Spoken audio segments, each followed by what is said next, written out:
up, you guys, and welcome back to the Prime Vanguard channel. Today I have a new deck profile I want to showcase to you, and that is my take on Eugene. Now, Eugene is a deck that I've talked about in the past because the deck needs help. A lot of help. But I will say that with this second wave of support from A Brush with Legends, the deck performs a lot better. It's a lot more consistent. The play style is a lot more laid out on what the deck wants to do. The generic support in this set for Dragon Empire was honestly like really good. There weren't too many bad cards that you weren't able to play in this deck, but the ones that you want to play in this deck are very specific and very helpful. And I will say that Eugene definitely has the most interesting takes from this wave of support. All right, you guys, so without further ado, let's go ahead and hop onto this deck profile.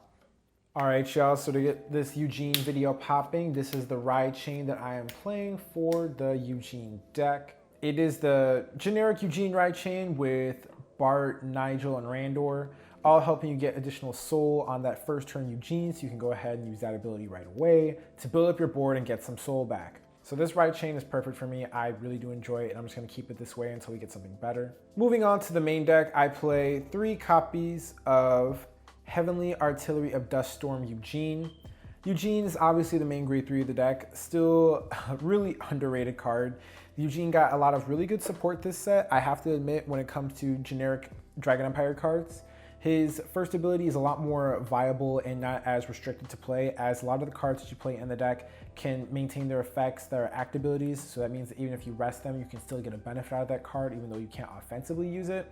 His second ability is a lot more potent now because the cards that you're calling out with Eugene's skill are going to be a lot stronger than what they were in the first set, which means that they're not as good as they were prior compared to what other decks have now. And the Refining of the Soul is really cool as well. It does suck when you keep going through your deck faster and faster and faster. And unfortunately, that means that you're going to see a lot more triggers, and it does hurt when you soul charge a bunch of triggers. That's never fun, but unfortunately, that's just, you know, how the cookie crumbles sometimes with Eugene. I still think that Eugene needs a lot of help. This deck it's a fun deck for Overdress. This deck still does need a lot of help. That's all I'm going to say. I already made a video called Buff Eugene. You guys can check that video out. But this deck still needs a lot of help, but I will admit that this is a really good direction that Eugene is going in. Moving on to my next grade 3, I play 4 copies of Penetrate Dragon Tribash. So Eugene has 2 really cool abilities, but unfortunately none of those abilities really apply pressure directly on your opponent. All those abilities, they help you and they help you set up your board, and they might give him a power boost, but Eugene himself isn't really a finisher, and that's something that this deck lacks. There's no card on here that you want to use Eugene's ability to set up for to really finish your opponent off. That's where Tribash comes in. You'll use this card to attack with it, get it in the soul, and give a crit to your Eugene, so that this way your deck is a lot scarier because Eugene will have his power up on top of the booster he's going to have from being called out. And on top of this critical effect, it makes Eugene a little bit more scary to look at when he gets all that power and all those bonuses from his skills, because your opponent will have no board when you play this deck. If you're playing Eugene correctly, your opponent should not be able to maintain a board at all. Unless they're playing Fasado, then that might be a little bit different. You might have to play around that, and sometimes if they just want to bully you, they might keep that one Fasado in the back row, and there's like nothing you can do unless you tech that grade 2 card lets you. No, you can't even use that, but that's only happened to me once, and that was just for a joke where somebody kept one Fasado in the back to mess with me. But other than that, this Tribash card is still really, really helpful. It helps apply pressure, gets Eugene more soul, and just makes Eugene a lot more terrifying overall. For my last grade 3, it is the grade 3 that I hate, but in this deck, it does have a place. I'm playing 3 copies of Volcanic Gun Dragon. Now, Volcanic Gun Dragon, the reason why I hate this card is because it's a little personal.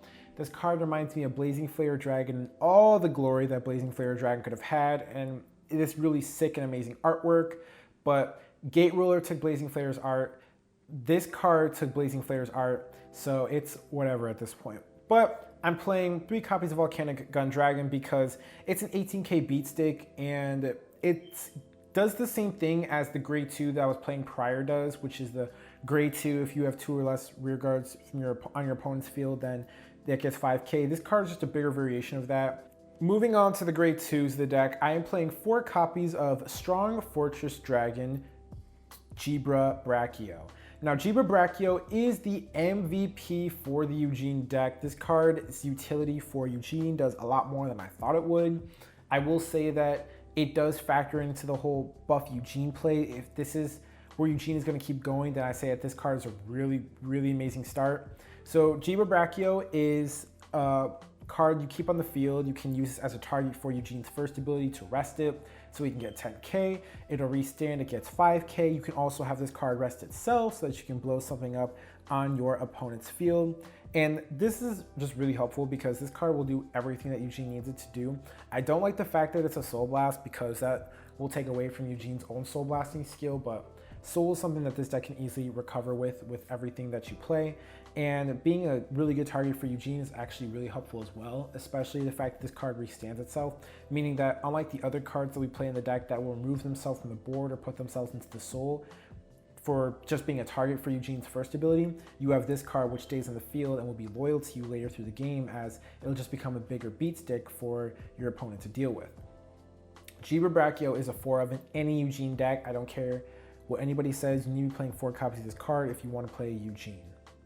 And then for my last grade 2, I'm playing 2 copies of Burn Bright Pure Prayers.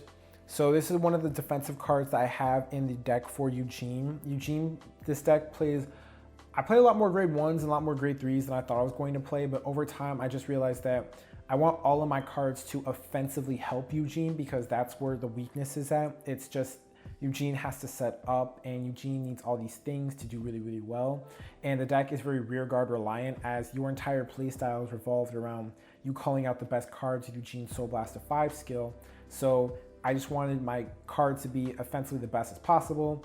And where my defense will come in, I'm gonna let my triggers and my order cards take care of that. So that is why I'm playing this card, because it assists in the defensive capabilities of this deck. Now moving on to my grade 1s, this is a flex slot in the deck, but I am playing 3 copies of Gunning of Duststorm Nigel. Now Nigel, you've seen him in the right chain. His right chain effect is really good as it gives you a soul charge, but his rear guard effect actually isn't that bad for the deck. And this is one of the cards that I was talking about that becomes a target for Eugene's first ability. I see where Bushiroad was trying to design this card with, because Nigel will allow you to retire himself when you retire something so that you can blow another card on your opponent's board. So you will use this card as Eugene target, retire something with Eugene's first skill, then use his skill to blow himself up, and then retire another card on your opponent's field, and you just open up a slot on your field, you retired something, you retired something else, and then you just triggered Eugene's second effect because you blew up 2 cards. So this card does a lot for the deck. I really do understand the idea behind it. For my next grade 1 of the deck, I played 3 copies of Stealth Dragon Kizanreiji. So Kizanreiji is a really cool card. This card is another Eugene target, which pretty much all your grade 1s are for, because you don't want to rest your grade 3s that don't do anything. This is also just another really good Eugene target because you can rest this card, and since it's an act ability, you can go ahead and blow something up in the same column. And then although you lose out on the offensive bonus with this, the resource and the control aspect of this card is still really strong for Eugene and helps continue the play style. And then for my next grade 1, I'm playing 4 copies of Dragritter Iduriss.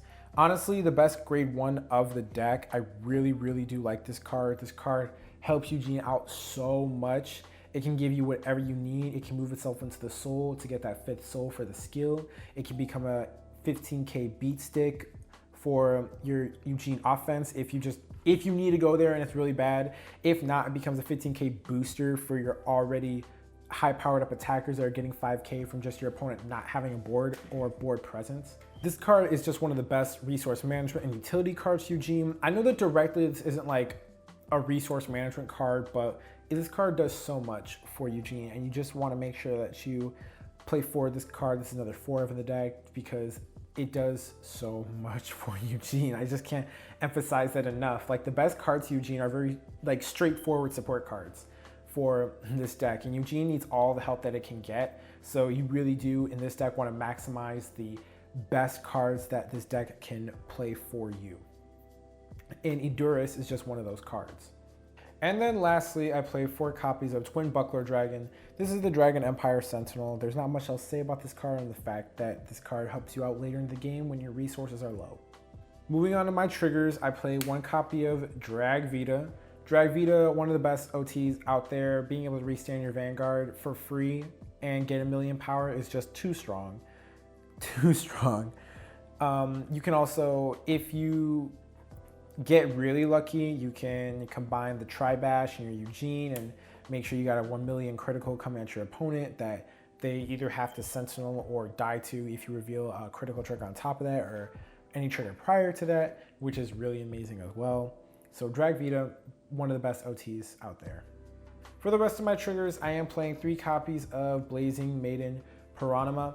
In my Eugene deck, I decided to prioritize critical triggers over anything else because, as I stated prior, Eugene, although he is a good card for setting up and will give you a lot of pluses on the board, offensively speaking, that card itself doesn't do much. So I'd rather play more criticals than I would these. But I already have the 2 orders in the deck that assist me with my defensive plays, so I didn't have to put too much emphasis on playing more of this, even though this assists your defensive plays as well.